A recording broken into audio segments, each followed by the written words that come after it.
The first reading, a reading from Acts.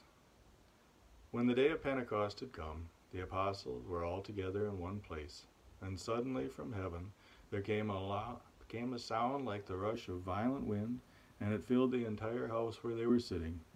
Divided tongues as of fire appeared among them, and a tongue rested on each of them. All of them were filled with the Holy Spirit and began to speak in other languages as the Spirit gave them ability.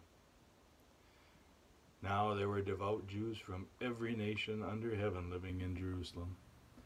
And at this sound the crowd gathered and was bewildered, because each one heard them speaking in the native language of each.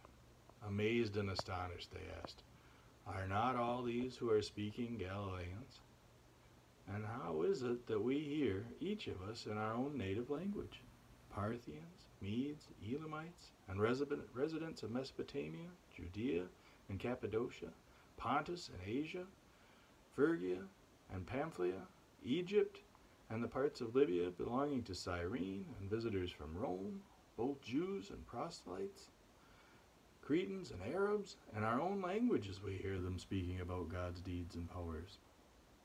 All were amazed and perplexed, saying to one another, "What does this mean?" But others sneered and said, "They are filled with new wine." But Peter, standing with the 11, raised his voice and addressed them, "Men of Judea and all who live in Jerusalem, let this be known to you, and listen to what I say. Indeed, these are not drunk, as you suppose, for it's only 9 o'clock in the morning. No, this is what was spoken through the prophet Joel. In the last days it will be, God declares, that I will pour out my Spirit upon all flesh, and your sons and your daughters shall prophesy, and your young men shall see visions, and your old men shall dream dreams. Even upon my slaves, both men and women, in those days I will pour out my Spirit, and they shall prophesy.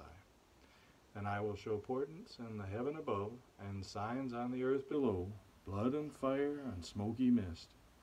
The sun shall be turned to darkness, and the moon to blood, before the coming of the Lord's great and glorious day. Then everyone who calls on the name of the Lord shall be saved." The word of the Lord.